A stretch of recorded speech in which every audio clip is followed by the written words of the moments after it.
designed to lay in the ground, and then when it warms up, they actually, the coating on the outside breaks and they open up. And this is kind of what happens when the seed germinates. It's pretty simple. That's a bean seed.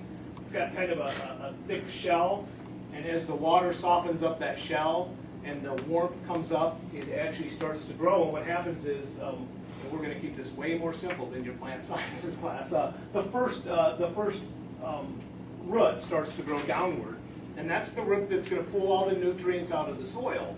And this is the real delicate time for the plant. So what happens is the first root starts to grow downward, and once it starts to absorb, the nutrients and the water and stuff it needs, you're going to see the cotyledon pull out, which is the cotyledons are the first two leaves that come out of the plant, and they're actually usually a little bit different than the rest. But those first two leaves will come out, and then the plant will start to grow up toward the sun. Do you have a question?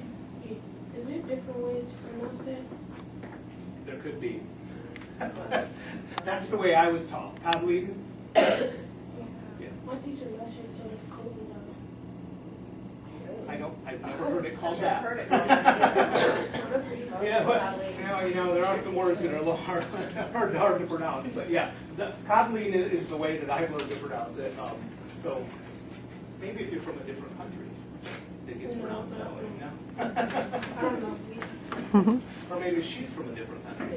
It's Well, we'll go have a talk with her.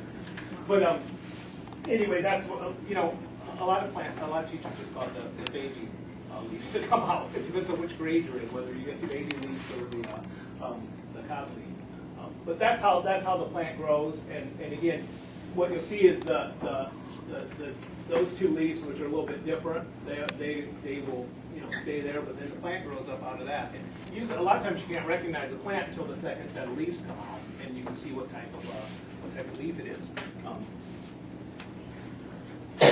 So that's pretty much it. Does anybody have any questions about how we're going to do this, or any questions about plants? We kept it pretty simple. Do you have a question? Do they get to put their name on there so they can keep track of their plants? Yes. What we're going to do is we've got